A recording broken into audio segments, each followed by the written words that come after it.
Ce soir, nous avons un intervenant, Monsieur André Fougeroux, comme vous le voyez, puisque c'est écrit à l'écran, qui est ingénieur agronome, qui est correspondant de l'Académie d'agriculture de France, enseignant à l'Université Paris-Saclay, et qui aussi s'occupe beaucoup d'abeilles, d'entomologie agricole.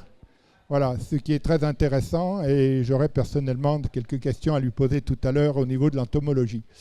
Il connaît la procédure, donc on va lui laisser la parole sur un sujet qui est passionnant, l'agriculture et la biodiversité.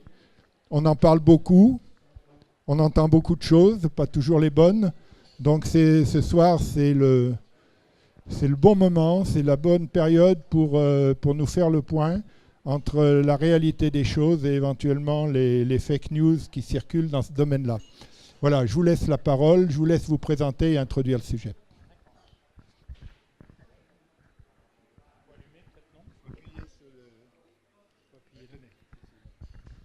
Bon, ben, bonsoir.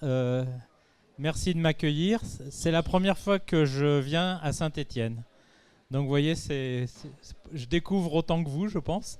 Bon, j'ai eu l'occasion, j'ai eu 2 heures pour me balader un petit peu dans la ville. Donc voilà, j'ai un peu découvert le centre-ville de Saint-Étienne. Ceci dit, j'ai fait quand même quelques études à Lyon. Donc voilà, c'était pas très loin. Mais j'ai fait mes classes préparatoires au lycée du Parc, voilà, donc à Lyon. Comme ça a été dit, je suis agronome de formation. Je me suis intéressé très rapidement à tous les problèmes d'insectes sur les cultures. Donc quand on commence par les insectes, on commence par les insectes qui font des dégâts. Donc les pucerons, les chenilles, enfin voilà, tous ces insectes-là. Et puis assez rapidement, on arrive à ce qu'on appelle les auxiliaires, c'est-à-dire les insectes qui sont ce qu'on dit utiles. Alors tout le monde connaît la coccinelle, donc voilà, donc les coccinelles, mais il y en a beaucoup d'autres. Et puis j'ai terminé ma carrière sur les pollinisateurs, les insectes pollinisateurs, et beaucoup sur l'abeille domestique. Donc voilà, je suis apiculteur aussi à mes temps perdus. Je fais des cours à l'université. Autrefois on disait Paris-Orsay. Bon, maintenant on dit Paris-Sud-Saclay. Voilà, donc voilà, je fais des cours sur la protection des cultures et sur la biodiversité. Voilà, donc mon propos, c'est de parler un petit peu de la biodiversité agricole, sachant que j'ai pas prévu beaucoup de slides, mais ceci dit, je prendrai toutes vos questions. Je répondrai sûrement pas à tout parce que c'est un domaine très vaste et il y a beaucoup de choses que je ne connais pas. Donc, quand on parle de biodiversité, d'agriculture, on parle aussi d'agroécologie. On entend beaucoup ce terme, agroécologie, hein, dans les discours que l'on peut avoir à droite à gauche, sachant que sur le plan pratique, on ne sait pas très bien ce que ça veut dire. Voilà. On comprend le concept général, mais on a du mal à concrétiser sur le terrain, à dire aux agriculteurs, bon, l'agroécologie, ça doit être comme ci, comme ça. C'est un peu difficile. Voilà. Donc c'est un mot un peu fourre-tout, si je peux dire, et on a du mal à mettre du concret derrière un concept sur lequel tout le monde ne peut que être d'accord de toute façon.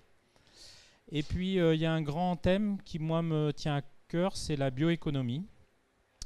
Je suis persuadé que la seule source d'énergie vraiment durable, en tout cas sur un long laps de temps, qui fonctionne très bien sur Terre, c'est quand même l'énergie solaire.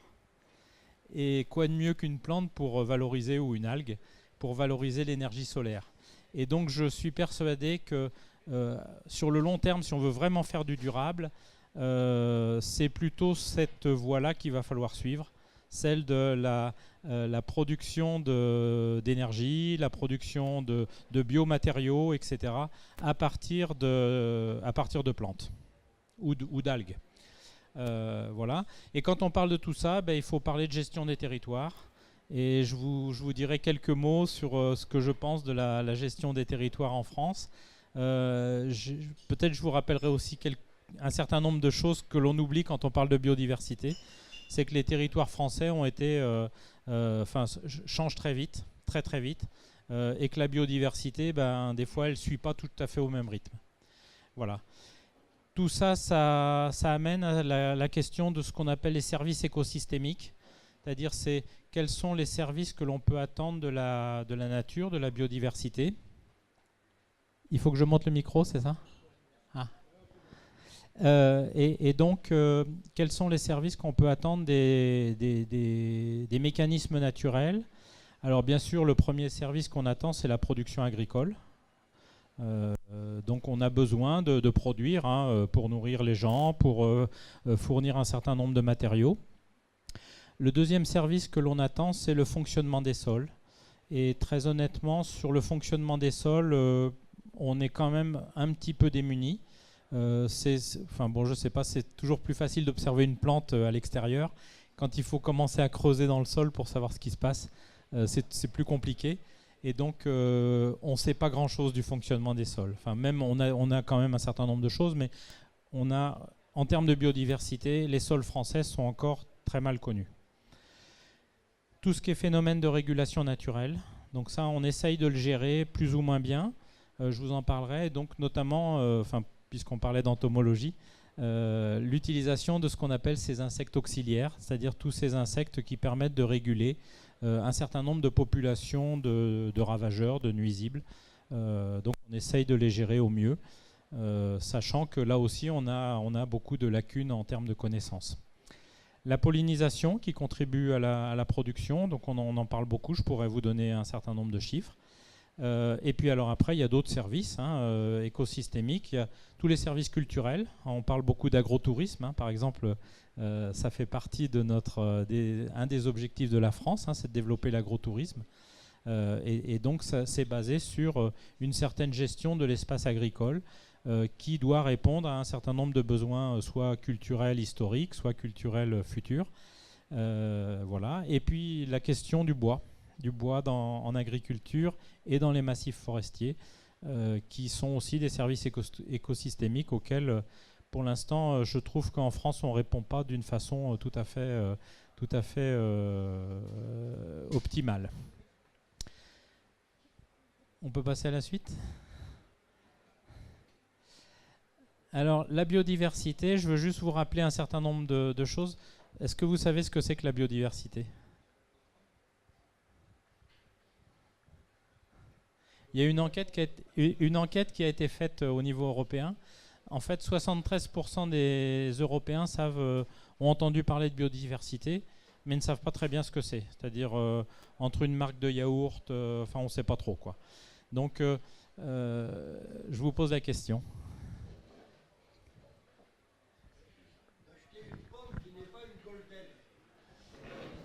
Alors, oui, ça c'est. Je suis pas sûr que ça soit tout à fait ça la définition quand même. Plus personne n'ose répondre.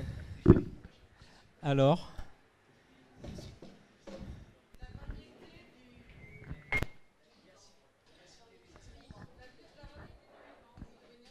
la variété du vivant, oui, tout à fait. Donc, juste pour te dire, tout à l'heure, pendant l'interlude, si tu donnes quelques éléments de réponse, on verra si les gens ont écouté, parce que j'aborde la question dans l'interlude, je pose la question ce que c'est. Donc voilà, on verra si les gens écoutent bien. D'accord. Donc la diversité du vivant, c'est effectivement une partie de la réponse. C'est pas tout à fait complet. Dans la diversité du vivant, vous avez la génétique. C'est-à-dire ici, on est tout un groupe de personnes, on a une certaine diversité. Il y a des gens qui ont des cheveux bruns, des gens qui ont des cheveux blonds, des gens qui ont des yeux bruns, des yeux blonds, enfin des grands, des petits, des gros, des maigres, voilà. Au sein de la même espèce, on a une certaine biodiversité. Donc c'est ce qu'on appelle la biodiversité génétique. Et je vous ai illustré ça avec des tomates. Donc vous voyez, vous avez toute une série de tomates. C'est toute la même espèce, mais il y a des tomates de types différents. Voilà. Donc la biodiversité génétique, c'est un point assez important. La deuxième biodiversité, c'est ce qu'on appelle la biodiversité spécifique. C'est-à-dire dans un milieu donné, vous avez un certain nombre d'espèces qui vivent. Alors vous allez trouver des mammifères, des insectes, des oiseaux, des plantes, des bactéries, des virus, etc. Donc ça, c'est l'ensemble des êtres vivants qui existent dans un milieu donné. Un milieu donné, ça peut être très vaste, ça peut être un continent complet, mais ça peut être aussi très restreint. Par exemple, il y a des gens qui travaillent sur la biodiversité de l'intestin humain. Quels sont les organismes vivants qui existent dans l'intestin vivant? Combien on a de bactéries qui participent au fonctionnement de l'intestin? Juste pour vous dire, je crois qu'on sait à peu près, je ne suis pas un spécialiste de l'intestin humain, loin de là, mais on a à peu près 1500 espèces de bactéries dans l'intestin. Et sur les 1500, on en connaît 150. Donc vous voyez, même sur quelque chose qui nous semble bien connu, le contenu de l'intestin humain, on a encore 1350 espèces à découvrir, enfin en tout cas à découvrir leur rôle. Et puis le dernier point qu'on oublie toujours dans la biodiversité, c'est tout ce qui est les paysages, les habitats et les interactions entre les espèces. C'est-à-dire comment fonctionne le système. Et c'est là que l'agriculture va jouer un rôle extrêmement important. L'agriculture, ça peut être vrai pour les forêts, ça peut être vrai pour le milieu urbain aussi d'ailleurs. C'est comment on met en place toutes les interactions pour que le système fonctionne au mieux et qu'on ait le maximum d'interactions entre les êtres vivants. Elle est bonne ma définition. Bon. Alors, le grand débat sur la biodiversité, et c'est là qu'on a souvent des difficultés, c'est qu'il y a les partisans de mettre la biodiversité sous cloche, c'est-à-dire on a une biodiversité donnée, on n'y touche plus, l'homme n'intervient plus, etc. Et puis, l'autre théorie qui me semble être plus appropriée, c'est que la biodiversité, elle est sans arrêt en mouvement. Donc, je vous ai pris une illustration d'un cycliste, c'est-à-dire que le jour où le cycliste s'arrête, il tombe. Et la biodiversité, c'est exactement ça. C'est-à-dire que c'est sans arrêt en train de changer. C'est pas quelque chose de figé, c'est pas quelque chose c'est pas un concept qui s'arrête. Donc c'est sans arrêt en train d'évoluer. Je vais vous donner un petit exemple. On a des espèces nouvelles qui se créent en permanence, quasiment. On découvre chaque année à peu près 15 000 nouvelles espèces. Alors, ce n'est pas toutes des espèces nouvelles, c'est aussi des choses nouvelles que l'on découvre.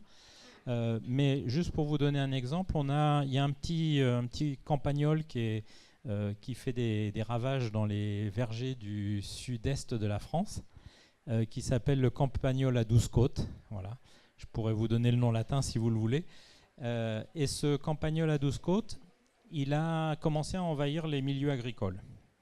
Et il affectionne tout particulièrement les talus, les buttes sur lesquels on plante les arbres fruitiers notamment, ou les asperges, ou voilà, toutes les buttes, il aime beaucoup ça. Ça lui plaît parce que c'est moins humide que d'être au fond. Voilà, donc il se met plutôt dans la butte et il prend la butte dans le sens de la longueur et il coupe tout ce qu'il a devant lui. Et donc quand vous plantez des arbres ou quand vous plantez des asperges, ce campagnol il coupe toutes les plantes les unes derrière les autres. Donc c'est un petit peu gênant pour les utilisateurs, pour les producteurs. Et alors ce campagnol est venu de la garrigue en fait. Hein, au départ il était sauvage dans la garrigue. Et donc, il a toujours ses cousins dans la garrigue. Et entre le campagnol qui est dans le milieu agricole et le campagnol qui est dans la garrigue, il n'y a aucune différence morphologique. C'est-à-dire, quand on les compare, ils sont tout à fait identiques. On n'arrive pas du tout à les distinguer. Si on les accouple, on obtient des descendants, mais qui sont infertiles. C'est-à-dire qu'ils n'ont pas de reproduction possible. Et en fait, on s'aperçoit qu'on est au départ d'une distinction d'espèces. C'est-à-dire qu'il y a un campagnol qui va s'appeler un jour je ne sais pas quoi, mais agricole, et puis un autre campagnol qui va rester dans la garrigue. Donc vous voyez, ces espèces, elles sont sans arrêt en mouvement, il y en a qui disparaissent, il y en a qui apparaissent. Et la question qui se pose, c'est qu'est-ce qu'on connaît de ces espèces qui apparaissent et qui disparaissent? Et donc je vous pose une question, voilà. Alors je ne sais pas si c'est dans ton quiz. Combien est-ce qu'on connaît d'espèces sur Terre?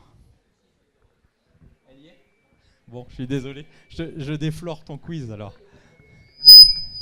Oh, pardon. C'est moi? Tout. Oui. Animal, végétal, bactéries, virus. Combien en connaît-on? Bon, je ne vous demande pas au chiffre près, hein, mais l'ordre d'idées. Quelques millions, vous dites. Alors 10 puissance 12, je ne sais pas trop ce que ça représente, j'ai un peu de mal avec... oui, ça va, mais après... Non, on n'en est pas là du tout, non. Non, en fait, on connaît 1 750 000 espèces à peu près. Donc voilà, sur Terre. on estime d'êtres vivants, tout confondu. Alors ce qu'on connaît bien, c'est les gros animaux, les mammifères, un certain nombre de poissons, etc. Donc sont assez bien connus. Les plantes sont assez bien connues. Par contre, on a des univers à explorer concernant tout ce qui est bactéries, tout ce qui est champignons, tout ce qui est tous ces micro-organismes qu'on connaît très mal. Et juste les estimations, alors là c'est le grand flou, on ne sait pas trop. Les estimations les plus précises, c'est qu'on pense qu'il y aura environ 13 millions d'espèces sur Terre. Il y a environ 13 millions. D'ailleurs, les moins optimistes, ils disent 3 millions, et les plus optimistes disent 30 millions. Voilà, donc, bon, alors vous voyez, on en connaît 1 700 000, donc vous voyez tout ce qui reste à découvrir. Et donc, quand on dit la biodiversité disparaît, il y a des problèmes, il y a des choses problématiques, mais il faut savoir qu'il y a quand même 80% que l'on ne connaît pas. Donc voilà, il faut se mettre ça un petit peu en tête. Voilà.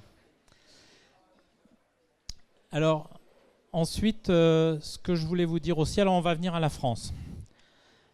Sur la France, on a une évolution du paysage, on a une évolution de notre mode de vie qui fait qu'on a quand même un certain nombre de challenges sur la biodiversité. En milieu agricole, par exemple, on a à peu près 30% des populations d'oiseaux qui ont disparu. Donc ça, c'est quand même problématique et il faut impérativement réinverser la tendance. Donc ça, c'est une première chose. Alors après, on pourra discuter. Exactement, je ne pourrais pas vous dire, mais c'est dans les années 80. Depuis les années 80, enfin 70-80. Voilà. Donc en l'espace d'une trentaine, quarantaine d'années, on a perdu 30% des populations d'oiseaux. Ceci dit, l'agriculture n'est pas la seule dans ce cas-là. Le milieu bâti, ce qu'on appelle les oiseaux des milieux bâtis, parce que les oiseaux ont un peu des préférences de milieu de vie. Vous avez des oiseaux qui sont spécifiques des zones agricoles, des oiseaux des zones forestières et des oiseaux qui sont spécifiques de ce qu'on appelle les milieux bâtis. Les hirondelles sont typiquement spécifiques des milieux bâtis parce qu'elles nichent en fait dans les bâtiments. Les milieux bâtis ont perdu, alors le chiffre exact je ne l'ai plus en tête, mais c'est à peu près 20%. Voilà. Et donc quand on voit la chute des... Alors les hirondelles, c'est pas des questions de... bon, peut-être que la pollution joue un peu, mais le principal inconvénient, c'est qu'elles n'ont plus les endroits pour nicher. C'est-à-dire que quand on construit un bâtiment maintenant, il n'y a plus d'anfractuosité pour que les hirondelles puissent venir nicher. Et donc on a une chute des populations qui est liée en fait, au fait qu'elles ne trouvent pas leur habitat.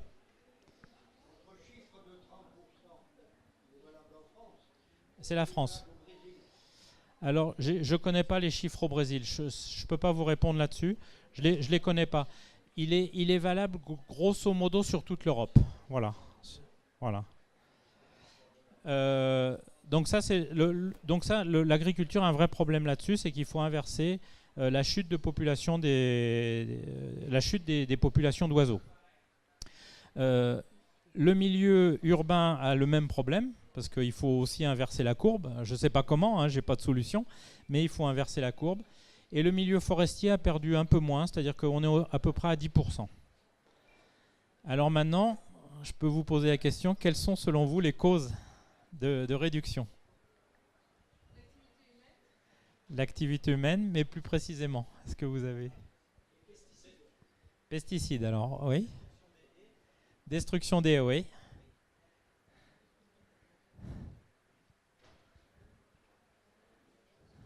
Pas plus ? Oui.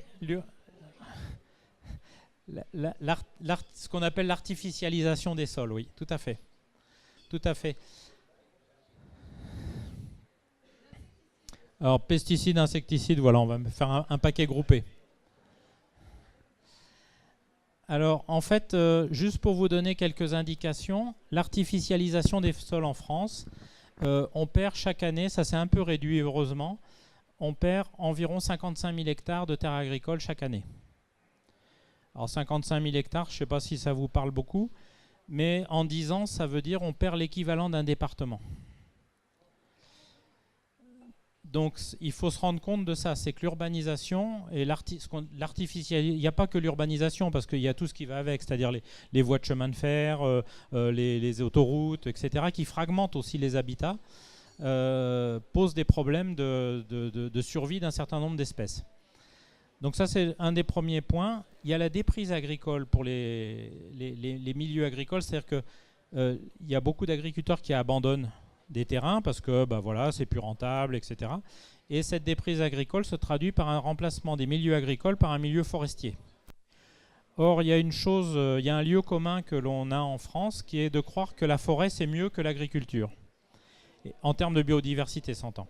Et en fait, c'est l'inverse. C'est-à-dire que les milieux agricoles sont plus riches en biodiversité que le milieu forestier, d'une manière générale. Et ça, c'est vrai pour les forêts tempérées, ce que je vous dis, c'est pas vrai pour les forêts tropicales. Les forêts tropicales sont plus riches que le milieu agricole. Mais en milieu tempéré, les forêts que l'on a actuellement en France sont moins riches en biodiversité qu'un milieu agricole. Donc, tous les milieux agricoles qui sont perdus au profit de la forêt, c'est de la perte de biodiversité. Oui. Alors, oui, toute forêt confondue, oui. La forêt travaillée par l'homme, oui, tout à fait. Après, il y a un point qu'on oublie, c'est dans l'activité humaine, c'est la pollution lumineuse. Moi, je me bats dans mon village pour faire éteindre les lumières pendant la nuit. J'habite dans la forêt de Fontainebleau, donc voilà, c'est un milieu assez protégé, enfin très protégé même. Et on a moi je suis les populations d'insectes, et on a les populations d'insectes qui chutent essentiellement à cause de la pollution lumineuse. Et quand on demande aux gens d'arrêter les lumières de minuit à 5 heures du matin, c'est un tollé général parce que les gens disent non, mais on va en sécurité, on va perdre, etc. Bon, on est un petit village dans la forêt, la sécurité, c'est quand même pas. À part les sangliers, il n'y a pas trop de monde dans les rues la nuit. Donc voilà, donc on a du mal. La pollution lumineuse fait quand même des dégâts assez importants sur les oiseaux et sur les insectes. Hein, donc ça, on l'oublie. Et je pense qu'il y a un travail à faire pour réduire la pollution lumineuse d'une manière générale. Est-ce que l'avènement de l'agriculture par le passé, du coup, a été favorable au développement de la biodiversité ? Alors oui. On a connu un âge d'or de la biodiversité, si j'ose dire, qui date, en grosso modo, parce que la biodiversité est aussi liée à la production agricole. Plus vous avez une production importante, plus vous avez de quoi nourrir un certain nombre d'animaux, d'une manière générale, et plus vous avez de biodiversité. Et on a connu un âge d'or de la biodiversité à la fin du 19e, grosso modo. Hein, voilà. Donc là, on est plutôt sur une courbe descendante. Il y a beaucoup de gens qui voudraient revenir au 19e siècle. Bon, c'est malheureusement pas aussi simple, pour d'autres raisons, hein, pas uniquement des raisons de biodiversité, mais sur des aspects sociaux, des choses comme ça, c'est quand même pas si facile. Voilà. Pour les questions, je vous demanderai s'il vous plaît de parler dans le micro. Est-ce qu'il y a une nouvelle question ?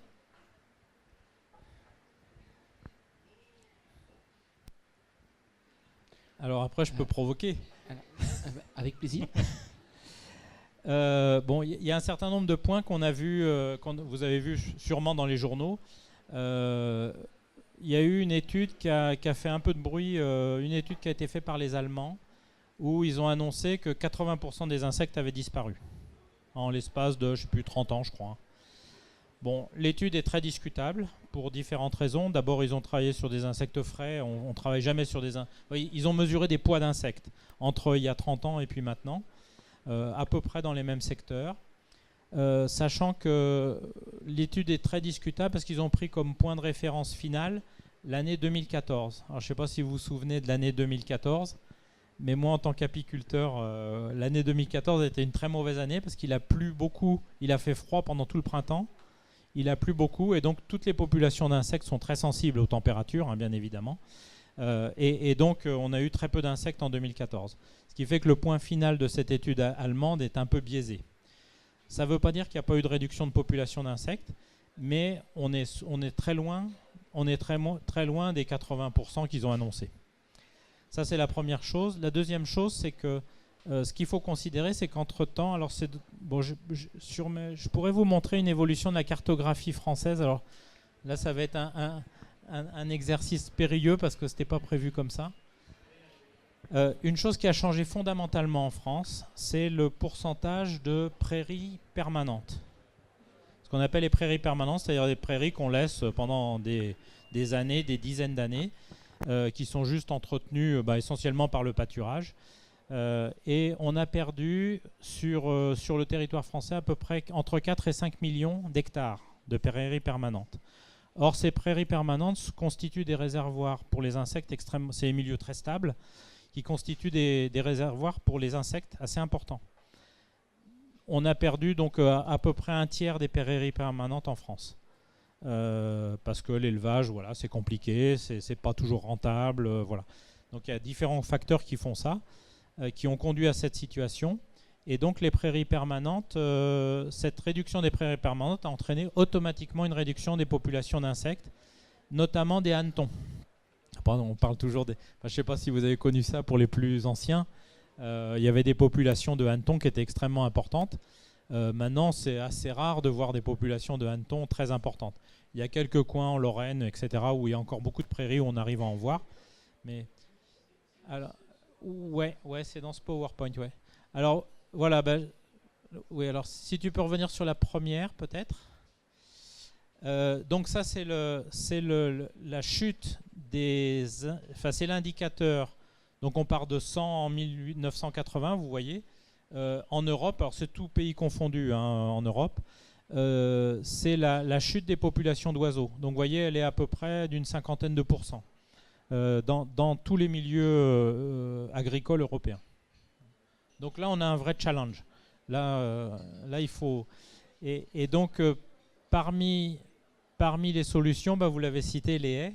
Les haies, on a perdu en France, entre 1993 et 2003, on a perdu 700 000 km de haies. Donc voilà, donc ça c'est des choses qui bien évidemment ont des impacts. Hein. On peut pas, c'est pas anodin, c'est pas quelques kilomètres de haies, c'est vraiment des surfaces assez importantes. On a perdu aussi beaucoup, donc comme je vous le disais, sur les prairies permanentes. Et puis on a perdu beaucoup sur tout ce qui est milieu humide, hein, toutes les zones de marais, etc. Alors bon, il y a un effort maintenant pour essayer de maintenir les milieux humides, mais globalement le dégât est fait, quoi. Hein. Donc on va sûrement revenir à une situation antérieure, mais il va falloir du temps. Et puis ce qu'on a perdu beaucoup aussi, alors je sais pas, tiens, il y a un truc que vous n'avez pas dit. Alors on a augmenté les chats. Alors ça, les chats, c'est vrai que c'est un gros problème sur les oiseaux, oui. Ça c'est tout à fait.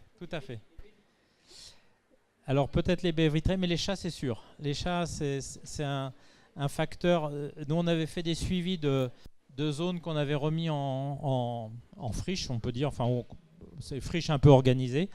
Et on avait mis des caméras, vous savez, des caméras à déclenchement. Et en fait, vous aviez des chats sauvages, enfin des chats errants plutôt, qui venaient tous les soirs à la même heure.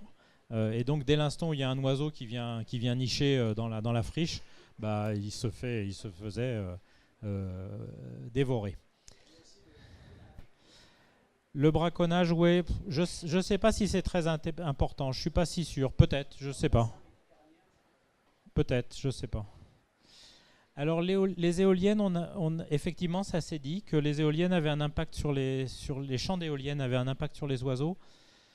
Quand on en discute avec les spécialistes des éoliennes, je n'ai pas de connaissances là-dessus, hein, mais ils disent que ce n'est pas tout à fait vrai parce qu'ils ont organisé des espaces de vent pour que les oiseaux puissent se caler par rapport au passage des pales, que ça. Je ne sais pas. Non. Ça, je pense que c'est négligeable. Non, je crois que les principales causes, c'est quand même le changement de l'habitat d'une manière générale, quoi. Ouais, tu peux peut-être continuer.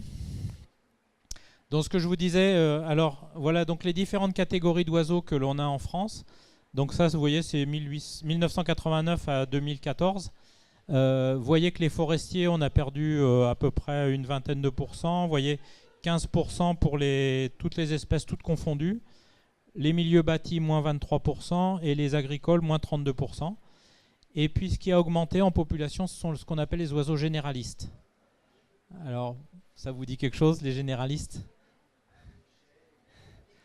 Alors, vous avez, tout à fait, tous les pies, tous les corvidés, tous les pigeons, hein, extrêmement, qui sont en expansion plutôt.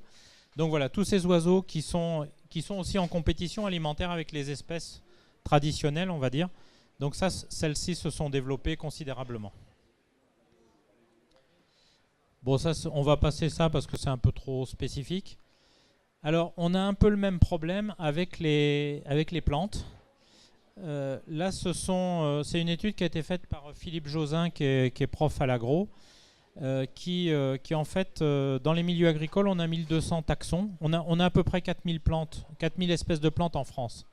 Je crois que 4100, enfin, j'ai pas le chiffre exact, mais dans ces eaux-là. Il y a 1200 qui sont vraiment spécifiques des zones agricoles. Dans ces 1200, on a 300 mauvaises herbes qui posent des problèmes. On a 600 espèces qui sont stables, qui ne bougent pas trop. Et on a 300 espèces qui sont en effondrement, c'est-à-dire qui ont disparu sous l'action des herbicides, des pratiques agricoles, des choix culturaux, etc. Voilà. Bon, ça c'est l'évolution des plantes messicoles. Alors ce qu'on appelle les plantes messicoles, c'est toutes les plantes que vous connaissez, les coquelicots, les bleuets, voilà, toutes ces plantes-là messicoles qui sont liées aux moissons, en fait. Hein. Voilà. Et donc elles ont besoin d'avoir un travail du sol pour pouvoir se développer. Donc c'est pour ça qu'elles sont liées aux cultures, en fait, d'une manière générale. Et donc ça, c'est une étude qui a été faite sur l'Île-de-France. Alors je suis désolé, les résultats sont anciens, mais je n'ai pas d'études plus récentes. Vous voyez qu'en nombre d'espèces, on est passé de 90 espèces en Île-de-France à 45. Donc on a perdu la moitié. Alors, pourquoi la biodiversité régresse sur le territoire agricole? Comme je vous l'ai dit, il y a la déprise agricole qui est 30 000 hectares, à peu près 55 000 hectares d'artificialisation des sols en moyenne. Juste pour vous dire, normalement, cette artificialisation des sols, enfin en tout cas en Île-de-France, c'est comme ça, on n'a plus le droit de toucher aux zones agricoles. Et on n'a plus le droit de construire normalement sur des zones agricoles. Il y a des gens qui arrivent à contourner, on va dire. Il y a des techniques pour contourner, mais bon, globalement, il y a quand même un frein qui a été donné. Ceci dit, ça a un corollaire, cette position, c'est que pour les gens qui aménagent le territoire en Île-de-France, une famille de 4 personnes actuellement occupe en moyenne 600 mètres carrés. Voilà, c'est la moyenne. Bon, c'est un chiffre. Hein. L'objectif, c'est de passer à 300 mètres carrés. Donc ça veut dire on va tasser les gens. Alors, ils ne le disent pas comme ça, les politiques, bien évidemment. Mais on va tasser les gens. C'est pour ça que tous les programmes de reconstruction de grandes tours sur Paris ont été relancés, parce qu'il va falloir concentrer les populations. Ensuite, dans l'espace agricole, la réorganisation du parcellaire, d'une manière générale, les plus grandes parcelles. Hein, donc, la diminution des prairies, je vous l'ai dit, l'augmentation des terres labourables d'une manière générale, la simplification des assolements, c'est-à-dire qu'on a des... Je ne sais pas si vous connaissez la surface agricole française que ça représente. Donc la surface de la France métropolitaine. Alors je ne vous parlerai pas trop des zones tropicales parce que je ne connais pas bien. Voilà. Et donc en hectares?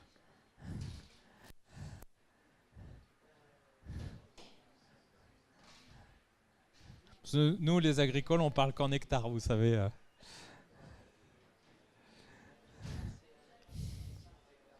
Un hectare, c'est 100 mètres sur 100 mètres. Voilà, ça fait 55 millions. Bien, bravo. Donc, on a 55 millions. Sur ces 55 millions, vous avez à peu près 28 millions qui sont cultivés, c'est-à-dire culture proprement dite et prairies. Vous avez à peu près 16 millions d'hectares de forêt.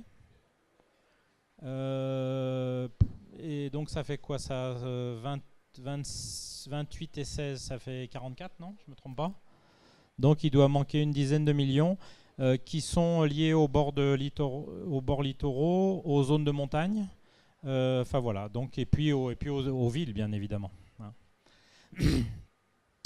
Donc 16 millions d'hectares de forêt, on n'a jamais eu autant en France. Hein. Depuis que la forêt est enregistrée en France, on n'a jamais eu autant de forêt que depuis cette période. Alors ensuite, les pratiques agricoles, il y a la gestion de l'eau qui a beaucoup changé sur ces dernières années, sachant qu'il y a une grande controverse sur les bassins, d'une manière générale, les bassins hydriques en milieu agricole. Il y a les gens qui disent on récupère très peu de l'eau qui tombe par pluie, d'une manière générale, donc on pourrait faire des lacs collinaires, on pourrait avoir des réservoirs de stockage. Et puis il y a des gens qui disent non, il faut laisser l'eau le plus naturelle possible, s'écouler, etc.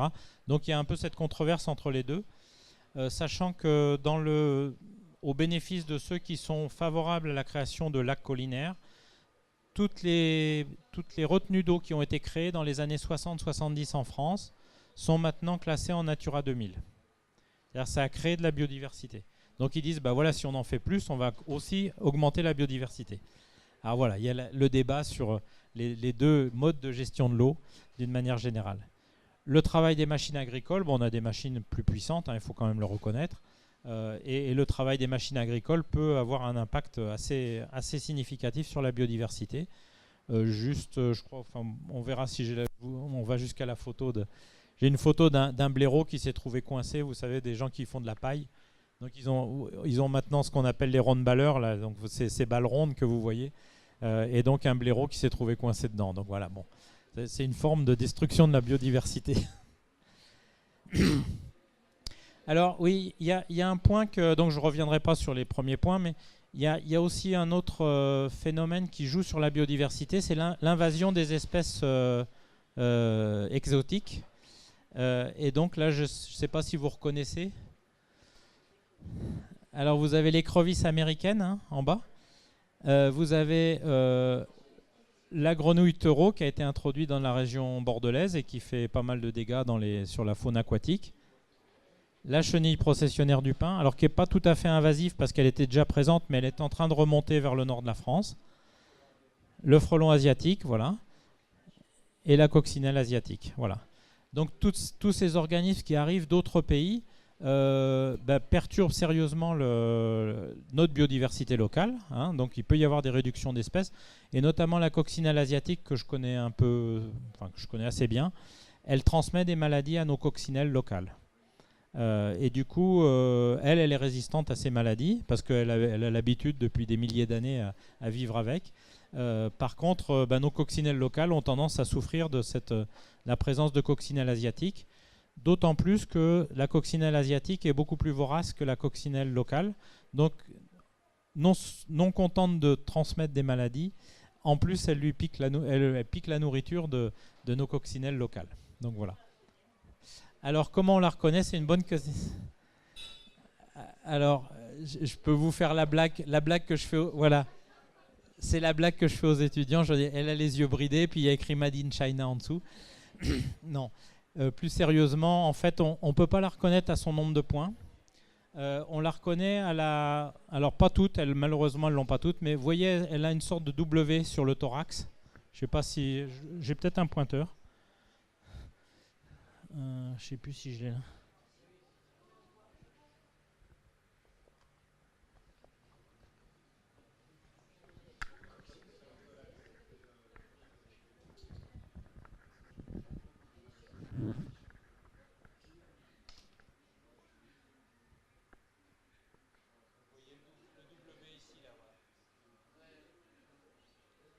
Alors le M ou le W, c'est comme vous voulez, ça dépend dans quel sens vous la regardez.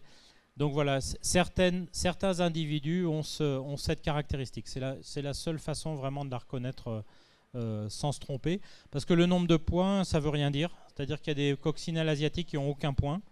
Il y a des coccinelles asiatiques qui sont rouges avec des taches noires. Il y en a qui sont rouges avec des taches jaunes. Il y en a qui sont jaunes avec des taches rouges. Il y en a jaunes avec des taches noires. Vous avez droit à tout. On connaît 256 formes de coccinelles asiatiques en France. Donc... on ne peut pas les reconnaître par les points. Voilà. Alors non, nos coccinelles, on a la coccinelle à 7 points, qui est très fréquente. Enfin, c'est la bête à mon Dieu que tout le monde connaît. Après, on a d'autres coccinelles. Une qu'on voit régulièrement, c'est la coccinelle à 2 points, qui est très efficace. Et puis la coccinelle à 14 points, qu'on voit très fréquemment dans les zones agricoles. Voilà. Et la 2 et la 7 ne se sont pas croisées pour donner la 14. Voilà. Donc voilà. Donc ça, c'est l'évolution entre 93 et 2003. Vous voyez que les prairies, on avait perdu presque 6%. Les landes, les parcours, les alpages, 8%. Les arbres, les haies, etc., 8, presque 9%. Les cultures pérennes, on a un gros souci sur l'arboriculture en France. Les zones arboricoles ont tendance à régresser, pas spécialement pour des raisons ni de biodiversité, mais plus pour des raisons de contexte socio-économique, on va dire. Les cultures annuelles ont plutôt augmenté. Les sols artificiels, vous voyez, 16% d'augmentation. Les routes, les parkings, qui sont aussi artificiels finalement, presque 11%. Les sols artificialisés non bâtis, 21%, vous voyez. Et les forêts, 4%. Donc ça, c'est en l'espace d'une dizaine d'années. Donc vous voyez que le paysage change quand même considérablement, et ça, on a tendance à le sous-estimer sur l'effet. On a tendance à sous-estimer ses effets sur la biodiversité. Voilà, c'est la carte que je voulais vous montrer. Alors, je suis désolé, c'est une copie qui n'est pas d'une très bonne qualité, mais plus c'est vert et plus vous avez de prairies. Et donc, vous voyez qu'en 1970, vous avez beaucoup de zones prairiales. Et vous voyez en 2000, donc en l'espace de 30 ans, vous voyez la disparition des prairies en pourcentage. Et donc ça a forcément un impact sérieux sur la biodiversité. Et moi, ce que je dis en général, c'est que la biodiversité que l'on a actuellement, c'est la biodiversité qu'on mérite. C'est-à-dire qu'on a changé notre paysage, qui fait que la biodiversité, elle suit le mouvement, plus ou moins bien, mais elle suit le mouvement. Et je vous ai mis un petit rectangle ici, parce que c'est toujours la zone qui m'amuse un peu. Je sais pas, les plus anciens, est-ce que vous avez connu le beurre Charente-Poitou? Voilà, Charente-Poitou, hein. Bon. Voilà, tradition du goût, tout à fait. Alors Charente-Poitou, il était justifié en 1970 parce qu'il y avait beaucoup de prairies. Vous voyez que Charente-Poitou, il n'y a quasiment plus de prairies à part dans quelques fonds de vallée. Et donc je ne sais pas d'où vient le lait du beurre Charente-Poitou, mais sûrement plus de Charente-Poitou. Voilà. Donc ça, c'est pour vous dire qu'il y a quand même des grands bouleversements dans notre paysage en général. Et du coup, ça m'amène à une deuxième idée reçue que vous pouvez avoir assez régulièrement dans les journaux. C'est les gens qui vous disent ah oui, quand j'étais jeune, on avait plein d'insectes sur le pare-brise quand on roulait, maintenant on n'en a presque plus. Alors, il y a une première explication qui est effectivement que les prairies on va revenir à nos prairies, que les prairies ont considérablement disparu, et donc on a effectivement moins d'insectes globalement sur ça. Et puis alors il y a un deuxième facteur auquel j'avais jamais pensé, mais bon, c'est quelqu'un d'un autre secteur qui me l'a soufflé. À votre avis? La couleur des phares, peut-être. Ah, ça, je sais pas. L'aérodynamisme des voitures. Ouais, bravo. C'est qu'en fait, l'aérodynamisme des voitures a complètement changé. Et donc, c'est quelqu'un de chez Peugeot qui m'a expliqué ça. Il m'a dit non, mais maintenant, il y a beaucoup d'insectes, etc., qui glissent sur la couche limite. Et voilà, qui ne frappent plus les pare-brises. Et j'avais jamais pensé à ça. Et effectivement, ça me semble assez logique. Et puis, il y a un dernier facteur, c'est que on a beaucoup plus de voitures que dans les années 1960-1970. Donc automatiquement, mathématiquement, même si on a le même nombre d'insectes, ça se répartit sur les voitures, on va dire. Quand on a un kangou, on se rend compte qu'il y en a encore. Voilà. Voilà, et puis je ne sais pas si vous avez eu un automne chaud cette année comme on a eu dans le nord de la France. Mais on a eu un automne très chaud, et on a eu donc beaucoup d'insectes qui ont fait un troisième cycle cette année, et donc on a eu des populations à l'automne, des populations d'insectes complètement monstrueuses. Enfin, sur tout ce qui était guêpes, moustiques, etc., on a été clafis d'insectes. Donc les insectes sont aussi liés aux températures d'une manière générale, et ce qu'on s'attend, c'est quand même qu'avec le réchauffement climatique, globalement, on va avoir une recrudescence des insectes en France. Moi, je voudrais vous poser une question générale sur l'interaction qu'il y a entre le monde végétal et le monde des insectes. Et en prenant comme exemple, puisque vous en êtes un spécialiste, les abeilles, on n'arrête pas de nous rebattre les oreilles sur la pollinisation qui s'arrêterait si jamais les abeilles mellifères venaient à disparaître. Mais pratiquement tous les insectes participent à la pollinisation. Des races d'abeilles, il y en a plein. Notamment, il y a beaucoup d'abeilles qui ne sont pas mellifères et qui sont très, très pollinisatrices. C'est un peu la première partie de ma question. La deuxième serait, comment décririez-vous cette adaptation qu'il peut y avoir entre le végétal et l'animal à travers ça, le fait qu'il y ait une interaction aussi forte entre ces deux mondes. Oui, alors c'est une bonne question. En fait, on verra dans tout ce qui est aménagement de la biodiversité d'une manière générale, on ne peut pas concevoir un aménagement, une amélioration de la biodiversité si on ne prend pas les choses dans le bon ordre. À savoir commencer probablement par la biodiversité des sols, ensuite avoir la biodiversité des plantes, et après envisager la biodiversité des insectes et tout un tas de micro-organismes, et ensuite la biodiversité des macro-organismes, c'est-à-dire les vertébrés, les oiseaux, etc. Donc, juste sur cette adaptation entre insectes et plantes, je voulais vous montrer cette photo, parce que c'est deux photos. Alors, vous avez ici une abeille domestique, hein. Donc celle qui fait du miel, l'abeille à miel, et donc qui est en train de récolter du pollen. Donc vous voyez, elle récolte un sac de pollen ici qu'elle met sur ses pattes, hein. Donc ça, c'est le pollen qui va servir à nourrir ses larves. Et pour faire ça, l'abeille elle a besoin de ces protéines, des lipides et des vitamines qui sont contenus dans ce pollen pour nourrir ses larves, pour se nourrir aussi un petit peu. Et elle a besoin d'énergie qui vient du nectar qui est émis par un certain nombre de fleurs. Donc vous avez ici des gouttelettes de nectar qui sont produites par une fleur de colza. Donc elle va, en collectant le pollen, elle est récompensée par ce nectar qui va lui servir en termes d'énergie, hein, c'est le fuel de l'abeille, on peut dire. Et en collectant le pollen, elle permet la fécondation des plantes. Donc il y a une coévolution entre l'abeille et les plantes qui fait que elle récupère le pollen, en même temps elle pollinise la plante et elle est récompensée par ce nectar. Voilà. C'est un système qui fonctionne depuis, je pense, on dit 60-80 millions d'années à peu près, hein.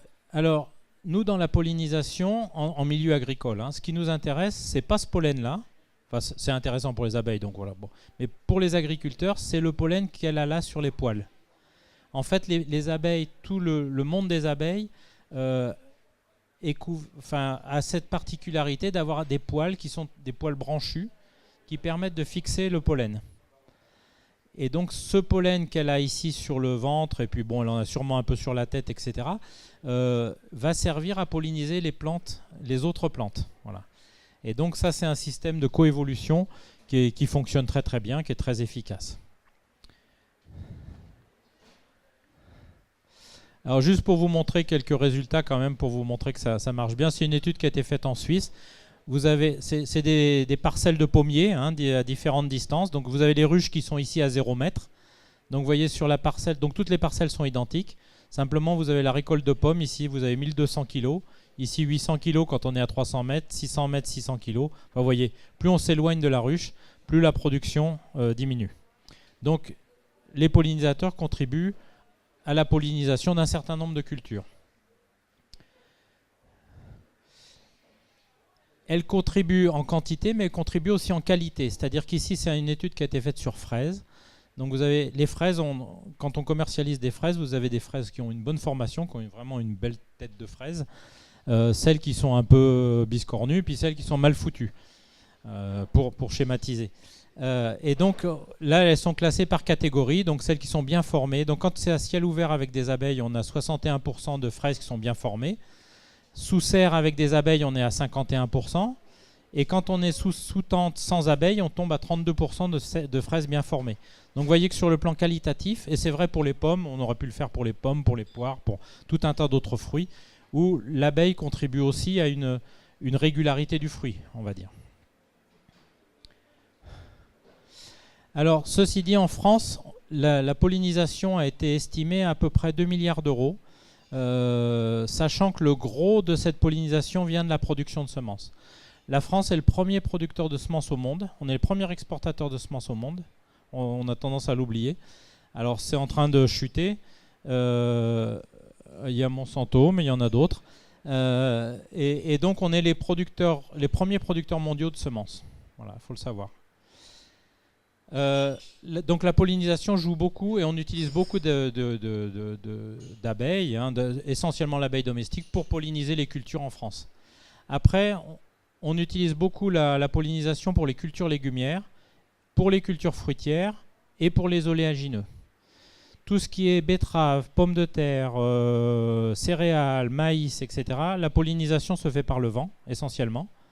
Et donc enfin, la betterave, il n'y a pas de pollinisation d'ailleurs, à part pour la production de semences, il n'y a pas de pollinisation. Mais pour les céréales, pour les maïs, etc., qui représentent 10 millions d'hectares sur les 15 millions d'hectares cultivés en grande culture, donc la pollinisation ne joue pas. Ça se fait par le vent, les abeilles n'ont aucune influence.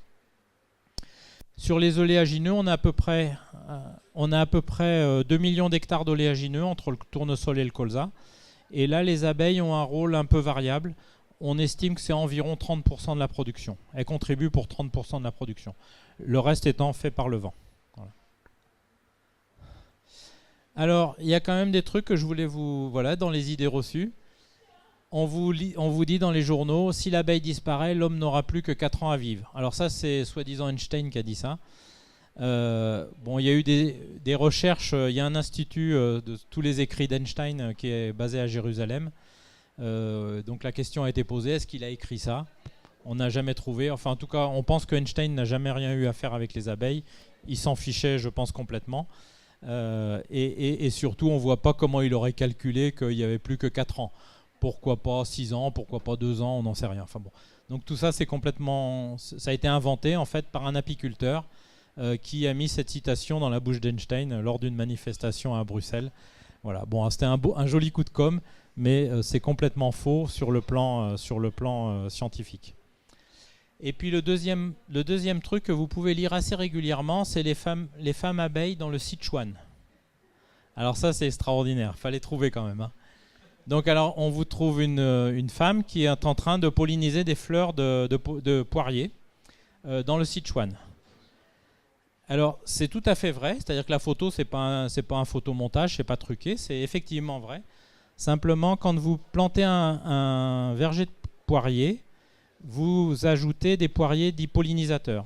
C'est-à-dire, vous avez, en général, on met 3 arbres de la variété que vous voulez récolter, et vous rajoutez un arbre qui est pollinisateur, parce que les variétés ne s'auto-pollinisent pas elles-mêmes. Donc, il vous faut un arbre d'une autre variété, on va dire, qui va servir à polliniser la variété que vous voulez récolter. Il se trouve que les Chinois, dans cette vallée-là, produisent une variété de poire qui est très recherchée, dont la forme est très... Et ils ont dit que perdre un quart de la surface en mettant des arbres pollinisateurs, c'était pas très intéressant. Et que ça coûtait moins cher d'avoir de la main-d'œuvre qui pollinisait manuellement, plutôt que de mettre des arbres pollinisateurs. Et donc voilà, donc c'est simplement... Donc la photo est exacte, l'histoire est exacte, c'est-à-dire qu'il y a effectivement des femmes ou des hommes qui pollinisent à la main, mais c'est une volonté, c'est pas du tout du fait que les abeilles... c'est pas du tout du fait de la disparition des abeilles. Et ce qui vient encore renforcer ce phénomène-là, c'est que la Chine est le premier producteur de miel au monde, et vraiment de très très loin. C'est-à-dire que c'est pas du tout un petit producteur de miel mondial, quoi. Hein. C'est vraiment... Donc s'ils avaient plus d'abeilles, là il y a vraiment des questions à se poser. Ouais, bon ça je sais pas si je vais rentrer dans autant de détails. Enfin voilà, après je sais pas si j'ai répondu à la question sur les Alors j'ai pas parlé des pollinisateurs sauvages. On a dans les abeilles, on a tendance à parler des abeilles domestiquées et des abeilles sauvages. On a 985 espèces d'abeilles différentes en France. On utilise celle que tout le monde connaît, l'abeille domestique, hein, donc Apis mellifera, qui est utilisée en France. On utilise aussi les bourdons. Et tiens, je vais poser une question. Je ne sais pas si tu l'as dans ton quiz, celle-là. Est-ce que les bourdons, ça pique? Oui. Qui est-ce qui est pour... Non. Alors, qui est-ce qui est pour le non? Donc, quand vous voyez un bourdon, vous l'attrapez à la main. Bah, pourquoi? Bah, pour l'attraper, pour regarder, c'est joli, c'est... Non? Alors... Ah oui. Oui, effectivement. Ouais. Alors... En fait, et donc tous les autres, vous êtes pour dire que les bourdons, ça pique. Elle s'est fait piquer, voilà. Donc, en fait, vous avez tous les deux raison, c'est-à-dire que, voilà, les mâles ne piquent pas et les femelles piquent. Après, c'est pas forcément facile de savoir reconnaître un mâle d'une femelle. Il y a une technique quand même, hein. Il y a une technique. Vous voulez que je vous la dise, mais c'est un secret. Moi je la connais. Bah, s'il pique, c'était un mâle, et s'il pique pas, c'était... Alors, voilà. Mais ça, c'est... Alors, il y a une technique moins risquée quand même, qui consiste à avoir un journal de foot ou une carte de crédit. Et donc, s'il va vers le journal de foot, c'est plutôt un mâle. Voilà.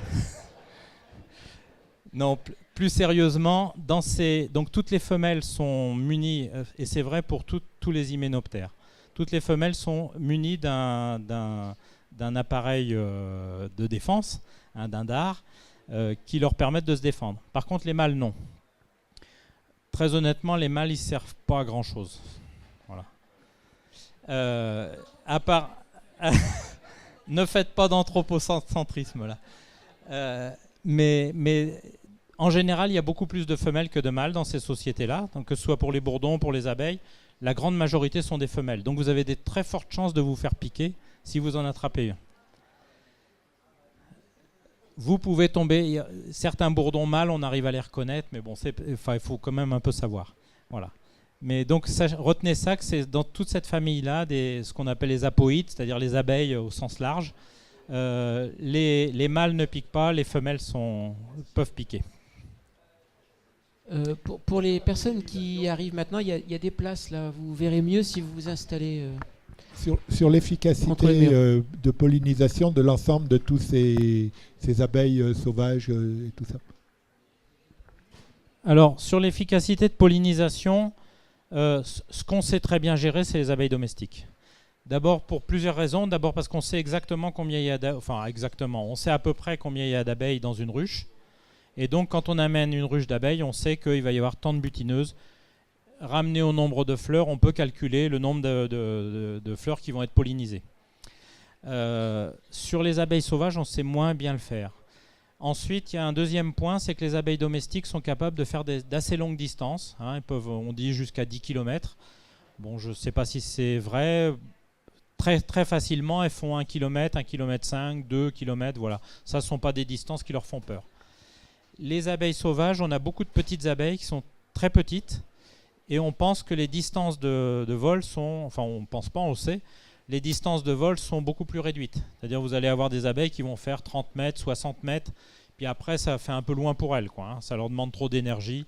Voilà. Donc, par rapport à des parcelles agricoles traditionnelles, les petites abeilles sauvages, on pense l'efficacité n'est pas forcément très, très importante. Alors, on a le cas des bourdons qui sont un peu spéciaux. Les bourdons... sont utilisés maintenant quasiment dans toutes les serres de production de tomates. Pour une raison simple, c'est que avant ça se faisait à la main. C'est-à-dire qu'il y avait des gens qui secouaient les fleurs pour que ça se pollinise, pour avoir des tomates. Après, ils avaient fait un système un peu mécanique, c'était un vibreur, donc une espèce de petite machine qui vibrait, mais c'était quand même manuel, fleur par fleur, donc c'était un peu fastidieux, jusqu'au jour où il y a quelqu'un qui a dit « mais pourquoi on ne met pas des bourdons ? Ils font ça naturellement, voilà. » Et alors, on utilise donc les bourdons les productions de tomates en France sont essentiellement sous serre. Les bourdons sont utilisés pour la pollinisation des tomates parce que la fleur de tomate, en fait, a des organes mâles, les organes qui contiennent le pollen, qui sont très difficiles à secouer, et il faut un insecte assez costaud. Donc l'abeille domestique n'y arrive pas. Elle n'a pas les muscles assez costauds pour secouer les fleurs de tomates. Et le bourdon, par contre, lui, y arrive très bien. Donc, quasiment, enfin moi je ne connais pas de producteurs de tomates en France qui n'utilisent pas les bourdons. Il y a un autre point aussi, c'est que les abeilles domestiques, donc l'abeille à miel, elle n'aime pas rester confinée dans une serre. Pour elle, l'espace est trop petit. Les bourdons, ça va, ils s'en accommodent plus ou moins, mais ils arrivent à survivre 2-3 mois dans une serre sans être trop perturbés. Les abeilles domestiques, au bout de 15 jours, elles deviennent zinzin. Donc on ne peut plus rentrer dans les serres, elles sont folles, elles font n'importe quoi. Donc voilà. Donc l'abeille domestique ne s'utilise pas sous serre, c'est pas possible. Enfin, voilà sur la pollinisation. Quels sont les moyens efficaces et réalistes pour justement essayer de lutter contre cette disparition d'un certain nombre d'espèces? Alors, je ne suis pas sûr d'avoir... Enfin, si j'avais la réponse, je serais au ministère là-bas. Je ne suis pas sûr. On a quelques pistes quand même. La première des choses, c'est qu'il y a eu un changement de mentalité très sérieux il y a 20, 25, 30 ans à peu près. Enfin moi, quand j'ai commencé à travailler, les bords de champ, ça n'intéressait personne. Tout le monde se fichait de ce qui se passait dans la bordure du champ. On disait de toute façon ça sert à rien, ça produit rien, enfin bon c'est même que des sources à ennui, etc. Il y a eu un changement complet de philosophie par rapport à ça et je trouve que c'est très bien. C'est que de plus en plus, alors je dis pas tous, mais les agriculteurs considèrent que les bords de champ font partie intégrante de leur système d'exploitation et qu'ils ont un rôle à jouer sur le plan des équilibres d'une manière générale. Que ce soit pour les pollinisateurs, que ce soit pour les insectes utiles, donc type coccinelle, etc. Et il y a eu beaucoup d'études qui ont été faites pour leur démontrer que ces bords de champ n'étaient pas si nuisibles que ça pour les parcelles. Beaucoup d'agriculteurs disaient oui mais les bords de champ, il y a plein de mauvaises herbes, ça va venir dans mes champs, etc. Bon après ça se gère, mais d'abord c'est pas si nuisible et ensuite ça peut se gérer. Donc il y a eu une grosse prise de conscience de l'importance de ces bords de champ et globalement il y a eu un gros effort d'amélioration de ces bords de champ, qu'est-ce qu'il fallait installer quand on les recrée. Bon, il y a ceux qui existent qu'il faut gérer correctement, puis il y a ceux qu'on crée. Et comment on peut les créer pour faire en sorte qu'on améliore d'une manière générale la stabilité du système de production. Donc ça a été un gros progrès. Globalement, il y a quand même des remises en place de haies, hein, avec des techniques nouvelles, etc. Puis on a quand même aussi appris sur la composition des haies. On sait faire des haies maintenant qui sont entre guillemets plus efficaces que les haies sauvages. C'est-à-dire qu'on calcule grosso modo la composition d'une haie pour être sûr d'avoir des floraisons un peu régulières, pour être sûr d'avoir des fructifications à l'automne qui vont servir aux oiseaux, etc. Enfin, voilà, on arrive à faire des compositions de haies qui sont assez efficaces. Et puis globalement, il y a des travaux sur tout ce qui est jachère fleurie. C'est un des gros problèmes que l'on a dans les milieux agricoles, c'est qu'il n'y a plus de fleurs. Si vous regardez les zones agricoles au mois de juin, une fois que le colza est passé, grosso modo, bon, ici vous avez encore la chance d'avoir le tournesol, mais moi je vois dans ma région, le tournesol il n'y en a quasiment pas. Une fois que le colza est terminé, dans les zones agricoles, vous n'avez plus de fleurs. Et donc ça c'est un problème parce que vous ne pouvez pas avoir d'insectes qui vivent sur le nectar et sur le pollen des fleurs si vous n'avez pas de fleurs. Donc voilà. Et si vous n'avez pas ces insectes, vous n'avez pas les perdrix, vous n'avez pas tout un tas d'oiseaux qui sont insectivores. Donc voilà, c'est toute cette chaîne qui est en train de se remettre en place plus ou moins vite. Et puis un dernier volet qui s'est quand même beaucoup développé, sur lequel il y a encore des améliorations possibles, c'est ce qu'on appelle les intercultures. Ça ne se faisait pas jusqu'à présent, c'est-à-dire que quand vous récoltez votre blé au mois de juillet, grosso modo, vous ressemez un maïs par exemple après, donc tout l'hiver ça restait une parcelle nue, il n'y avait rien. Maintenant, par voie législative, les agriculteurs sont tenus de couvrir le sol pendant l'automne. Donc ils réinstallent, si vous voulez, ce qu'on appelle des engrais verts ou des intercultures, qui sont des plantes qui ne vont pas servir à produire, mais qui vont maintenir la structure du sol, qui vont recréer de la biodiversité, qui vont recréer une sorte de continuité dans la masse végétale d'une manière générale sur l'année, sur la saison. Et ça améliore beaucoup les choses. Voilà. Et puis, puisque je vois un pulvérisateur, je vais en profiter. Il y a beaucoup de travaux quand même sur... Alors ça, c'est épouvantable ce qu'il fait là. Enfin, je ne sais pas ce que c'est que ce pulvérisateur, mais... il y a beaucoup de travaux qui sont faits maintenant pour aussi avoir des produits qui soient beaucoup plus ciblés, beaucoup plus... Bon, c'est pas parfait encore, hein, il y a encore des progrès à faire certainement, mais il y a quand même eu beaucoup de travaux pour avoir des produits qui soient beaucoup moins de large spectre, comme on disait autrefois, que ce que l'on avait dans les années 60-70. Voilà. Et par exemple, on voit sur les... et puis après, je vous laisse la parole. On a les populations d'araignées qui ont explosé. Quand vous regardez maintenant les parcelles agricoles, si vous avez au printemps, vous savez, quand il n'y a pas trop de culture, que les cultures sont basses, etc., et vous avez de la rosée le matin, vous avez des toiles d'araignées partout. Donc les populations d'araignées, d'une manière générale, ont considérablement augmenté. Donc ça, c'est un bon signe. Et ça, c'est aussi un message que je voudrais que vous reteniez. L'agriculture, il y a eu des erreurs, il y en aura probablement encore, comme dans tous les métiers, je pense d'ailleurs. Mais sur l'aspect biodiversité, par rapport à l'artificialisation des sols, un des avantages de l'agriculture, c'est qu'on peut redresser la situation. Voilà. Chose que vous ne pouvez pas faire si vous avez fait un parking. Voilà. Donc ça, c'est... je m'étais accroché avec Delphine Bateau à ce sujet-là, parce qu'elle avait remis... j'avais assisté aux remises de prix de la biodiversité. Et le premier prix avait été remis à une cité à la Courneuve. Alors je ne sais pas si vous, quand vous voulez voir de la biodiversité, vous allez à la Courneuve. Moi, j'y vais pas trop. D'abord, ça craint un peu, mais bon. Et donc, parce qu'ils avaient mis quelques espaces verts, des pots de fleurs, etc. Bon, très bien pour eux. Moi, j'ai rien. Mais j'avais dit, je comprends pas qu'il n'y ait pas d'organisme agricole, enfin qu'il n'y ait pas au moins une exploitation agricole. Je dis, elles sont peut-être pas toutes parfaites. Il y a sûrement des choses. Mais quand même, vous n'allez pas me dire qu'il n'y a pas un agriculteur en France qui mérite quand même un prix sur la biodiversité. Et donc elle avait dit non, mais l'agriculture, c'est nul ce qui se fait. Enfin, elle était très, très remontée. Et j'avais été quand même assez choqué par cette position. Et voilà, bon, ça m'a un peu surpris. Juste pour vous dire, alors quand même, et puis après je m'arrête. Je suis trop bavard en fait. Moi j'ai fait un gros suivi sur une exploitation du vignoble bordelais, où on a fait tout un tas d'aménagements, on a changé pas mal de choses dans le système de production.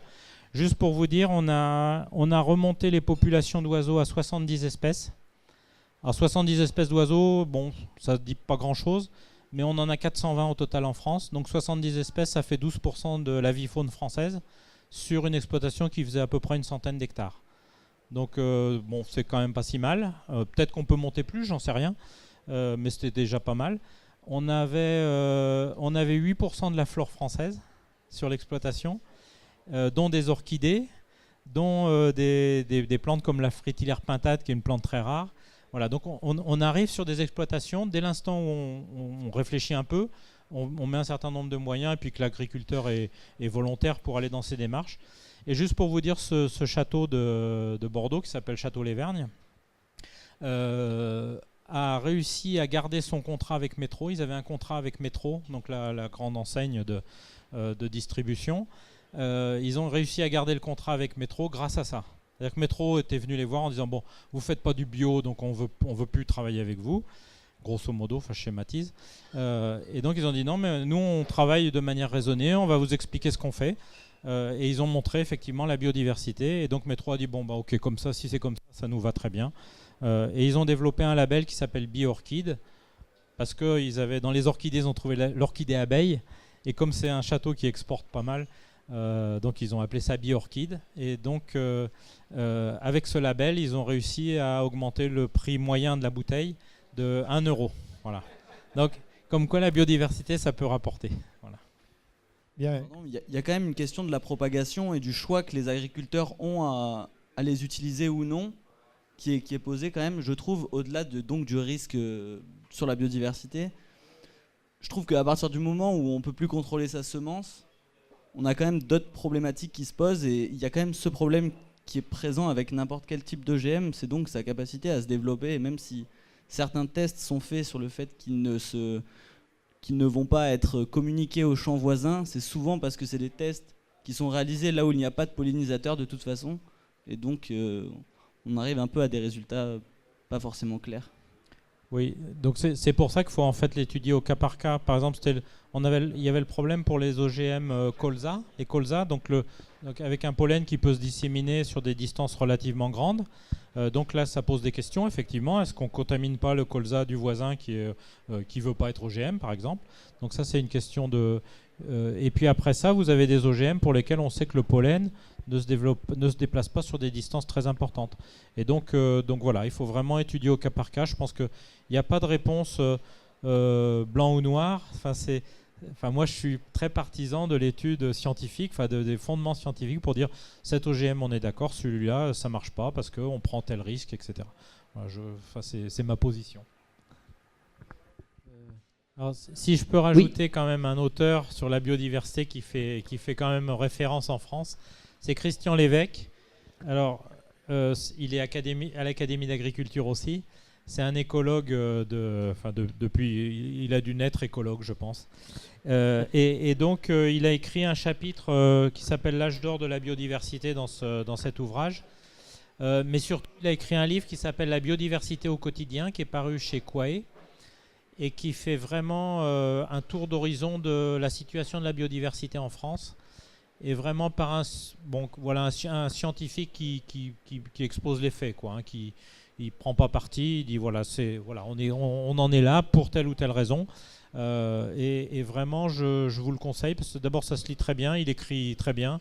Alors, je n'ai pas d'action, hein, je ne gagne pas un centime à faire la promotion de son livre, mais vraiment, c'est un des livres que moi, je conseille aux étudiants, parce que ça donne une belle vue d'ensemble de la biodiversité en France et de pourquoi on en est là. D'accord. On pourra peut-être l'ajouter sur le site, Gauti. Voilà. Merci André. Alors, qui pose la prochaine question? Alors moi, j'ai peut-être... c'est sur les productions de semences. Pour moi, dans ma tête, Monsanto avait un monopole dans la production des semences. Et donc, en fait, je me rends compte qu'il doit manquer quelque chose pour avoir une bonne représentation des choses. Oui, alors, en fait, sur la production de semences, pas spécialement. Enfin, je veux dire, il y a d'autres sociétés de semences qui sont au moins aussi importantes que Monsanto. Ceci dit, il y a une vraie guerre stratégique sur les semences. Ça, il faut quand même en être conscient, on ne peut pas le nier. Monsanto et DuPont de Nemours sont deux grosses sociétés qui ont beaucoup de brevets sur les techniques de semences et notamment sur les techniques OGM. Alors en ce moment, je ne sais pas si vous entendez parler de CRISPR-Cas9, de Talent et des doigts de zinc. Donc ces technologies qui permettent de découper l'ADN, de transférer un gène d'une espèce à l'autre, etc. Ou d'éteindre certains gènes, enfin voilà. Qui ont des conséquences à la fois en médecine, à la fois en vétérinaire, à la fois en agriculture. Il est vrai que ces deux sociétés, DuPont et Monsanto, ont beaucoup de brevets sur ces technologies. Et ça pose un problème sur les possibilités d'évolution ou de développement de technologies nouvelles, d'introduction de nouveaux gènes, de sélection végétale, de médecine aussi, hein, sur les techniques médicales. Et juste pour vous dire, moi j'étais dans une entreprise qui faisait beaucoup de semences aussi, à peu près à taille égale avec Monsanto. L'entreprise a été rachetée par la Chine. Et le seul objectif de la Chine, c'était pas de racheter l'entreprise en elle-même, c'était de racheter les brevets sur les technologies de sélection végétale. Donc il y a un vrai enjeu stratégique au niveau mondial sur les technologies de production de semences. Et ça il faut en être conscient.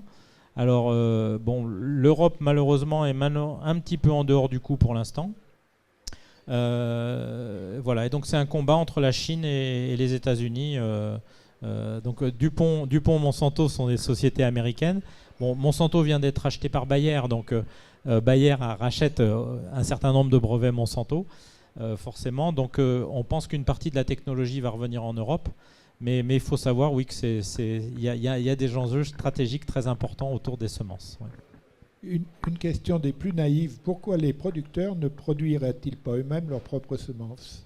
Alors, d'abord, les producteurs produisent, pour certaines espèces en tout cas, largement leurs propres semences. C'est-à-dire que si vous prenez les céréales, par exemple, Sur le marché des semences céréalières en France, 50% des semences de céréales sont produites par les agriculteurs eux-mêmes. Donc c'est moitié-moitié, grosso modo. Alors, globalement, ce qu'on dit, c'est que les agriculteurs renouvellent leur stock de semences tous les 2 ans. Hein, voilà, c'est ce qui revient à peu près au même. Maintenant, il y a des gens en céréales, vous pouvez produire vos propres semences, il n'y a aucun problème. Là où c'est plus compliqué, c'est quand vous avez affaire à des hybrides, c'est-à-dire des semences hybrides. C'est-à-dire c'est le cas du maïs, par exemple, c'est le cas du colza, en grande partie maintenant, encore qu'il y a des gens qui produisent leurs propres semences de colza. C'est le cas du tournesol, sur lequel il y a ce qu'on appelle les semences hybrides. Or, quand vous ressemez une semence hybride, vous avez, c'est la loi de Mendel, hein, c'est-à-dire vous retrouvez les caractères des parents, et au lieu d'avoir une population de végétaux homogènes, vous allez avoir 25%, enfin je schématise parce que ce n'est pas tout à fait aussi simple que ça, mais 25% qui ont les caractères du père, 25% qui ont les caractères de la mère, et puis 50% qui restent encore un peu de les caractères hybrides. Voilà, donc quand vous plantez ce qu'on appelle les populations, c'est-à-dire vous mélangez les gènes, vous avez des champs qui sont très hétérogènes. Et ça pose quand même des difficultés après à la récolte, parce que ça ne mûrit pas forcément au même stade, ça n'a pas forcément les mêmes teneurs en huile, en protéines, etc. Donc voilà, c'est pour ça que les gens utilisent beaucoup les hybrides.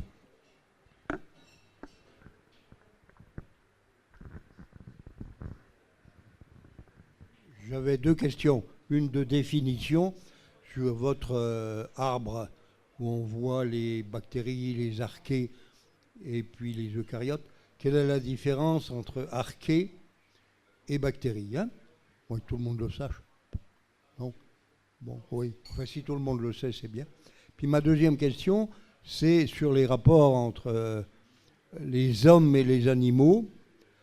Que pensez-vous des gens, les véganes par exemple, hein, ou même plus poussés, qui ne veulent pas du tout consommer de viande, et en allant même jusqu'à ne pas utiliser des habits en peau de bête, par exemple, hein, et puis dans le même esprit, un petit peu, les gens qui défendent la présence d'animaux dans les zoos, et au contraire disent non, l'animal n'est pas heureux dans le zoo. Je pose la question parce que près de chez nous, là, on a le zoo de Saint-Martin-la-Plaine, je ne sais pas si vous le connaissez, non, qui est spécialisé au niveau mondial dans la sauvegarde des espèces animales sauvages pour élever les pauvres petits lions abandonnés, hein, ou les tigrons, les petits tigres, et puis après les remettre dans d'autres zoos, dans la nature. Merci.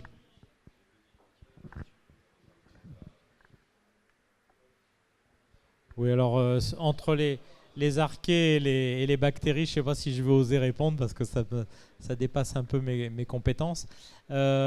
Sur la relation entre l'homme et l'animal, honnêtement, je ne crois pas que je vais vous répondre parce que bon, j'ai un certain nombre d'opinions personnelles, mais moi, enfin, si vous voulez, bon, que les gens soient véganes, végétariens, etc., moi, ça m'est complètement égal. Je trouve que moi, ce que je défends, c'est la liberté. Voilà, la liberté de choix. Ce qui me gêne, c'est que quelqu'un veuille m'imposer un régime alimentaire. Voilà, ça m'ennuie. Après ça, moi, encore une fois, je place la liberté au-dessus des choix alimentaires. Et puis, après ça, sur le côté, il y a quand même des questions qui se posent. Alors, on en discute beaucoup à l'académie. C'est pas dans mes sections parce que moi, je suis pas du tout dans le monde animal et dans les élevages.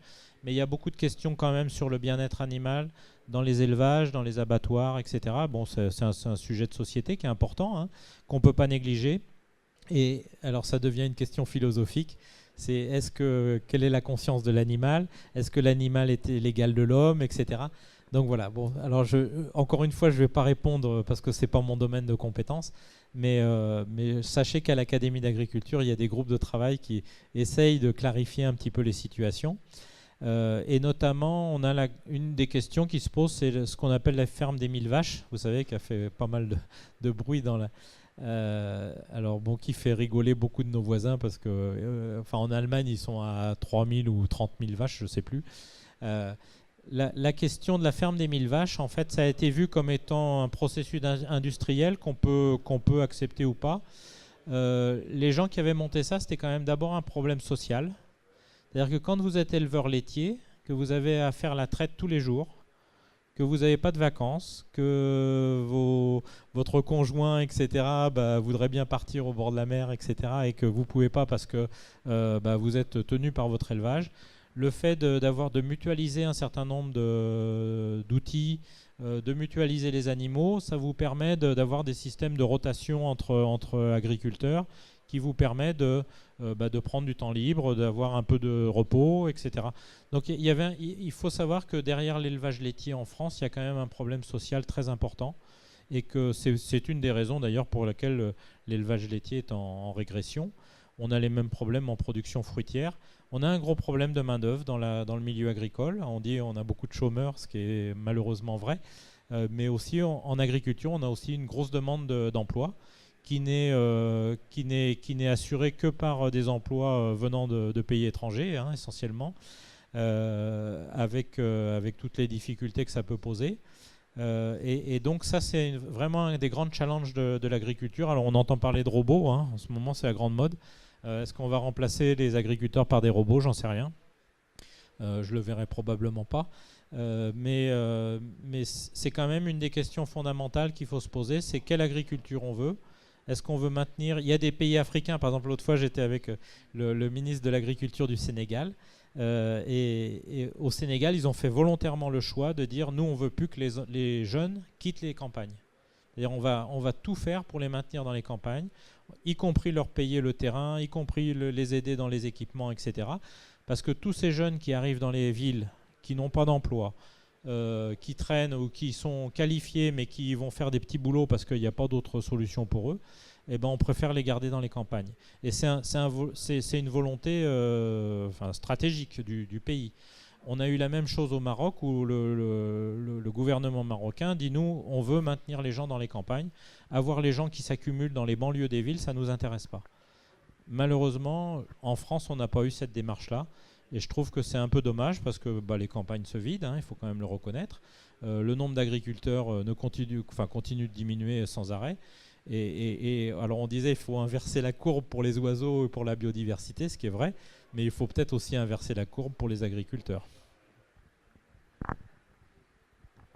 J'en reviens aux semences qu'on parlait juste avant.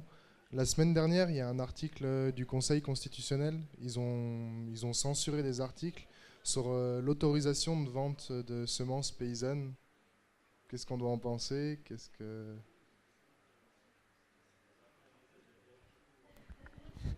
Alors sur les semences paysannes, il faut distinguer deux choses. Que l'agriculteur puisse utiliser sa propre semence, ça c'est un droit fondamental. Lorsque l'on vend des semences, il y a un certain nombre d'exigences pour le consommateur, enfin l'acheteur. Et notamment, vous devez lui garantir que les semences que vous lui vendez, elles ont un taux de germination qui est correct, qu'elles ont une qualité sanitaire correcte et qu'elles répondent à la variété que vous achetez. Et donc tout ça, c'est codifié. Le fait de vendre des semences un peu à la sauvage, on va dire, sans qu'on sache d'où elles viennent, sans qu'on sache la composition, ça peut poser des questions auprès du consommateur, de celui qui achète. Qu'est-ce qu'il achète vraiment? Et donc, en fait, la réglementation elle porte essentiellement sur la sécurité pour l'acheteur, pour être sûr que le lot de semences qu'il achète correspond bien à la description qui lui en a été faite. Or, sur les semences paysannes, malheureusement, on n'a pas cette garantie-là. Alors bon, je ne défends pas l'article, je ne le connais pas d'ailleurs, mais voilà, c'est une des questions sur la vente des semences. Je vous apporte le micro parce qu'on va bientôt terminer notre soirée. Donc on va dire que c'est la dernière question, ou au pire l'avant-dernière. Non, mais vous l'avez. Bon, c'est toujours sur la même chose, mais est-ce que vous ne trouvez pas que ça va à l'encontre justement d'une question de biodiversité? Comme vous dites, des espèces à la sauvage, ce n'est pas des espèces qui vont justement dans le sens de la biodiversité. Et est-ce qu'on ne peut pas simplement prévenir le consommateur sur justement le fait que ces semences-là sont des semences dont le terme, je ne sais pas s'il correspond bien à ce que c'est, mais sont dites paysannes? Est-ce que ça ne suffit pas justement, ça ne peut pas simplement être un engagement du consommateur quand il achète, de dire que je fais le choix d'acheter une semence paysanne, et je fais le choix de choisir que mon espèce ne soit pas justement stable, qu'elle ne soit pas, je sais pas, rentable. Est-ce qu'il ne peut pas avoir justement ce choix-là de choisir s'il préfère une espèce qui a été classifiée ou une des nombreuses espèces qui ont traversé les millénaires en étant partagées de paysans en paysans et sélectionnées pour différentes qualités, mais qui sont pas forcément sûres. Ça reste quand même sur de l'achat qui peut être du particulier et qui n'est pas forcément du professionnel pour moi en tout cas. Et en tant que particulier dans mon jardin, c'est pas très grave si sur mes 100 graines, j'en ai que 50 qui germent. Et si je peux avoir une super surprise sur une des tomates qui est différente et qui a une saveur incroyable, je suis plutôt content que... Donc je trouve que l'argument du consommateur est pas forcément pertinent si... En fait, c'est surtout une question de définition de l'objet qu'on achète. Et là, je vous suis en tant que professionnel. Par contre, j'ai besoin de connaître et d'avoir une certaine régularité, mais en tant que consommateur, et là on parle bien de consommateurs, puisque ces semences paysannes sont plutôt dédiées à des consommateurs. Donc voilà. En fait, on a cette question-là pour les semences. On a eu cette question pour les produits de traitement.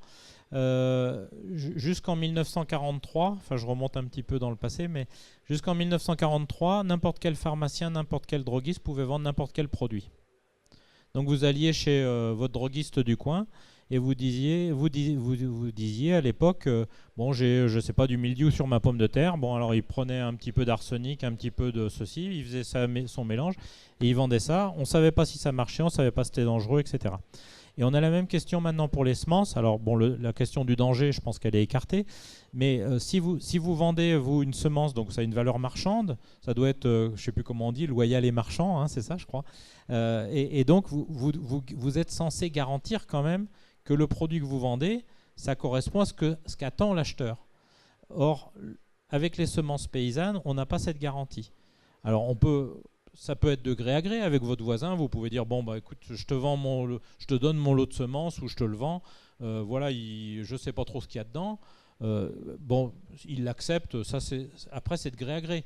Le problème c'est si vous vendez ça en jardinerie, c'est acheté par quelqu'un qui espère avoir des tomates rouges, rondes, etc.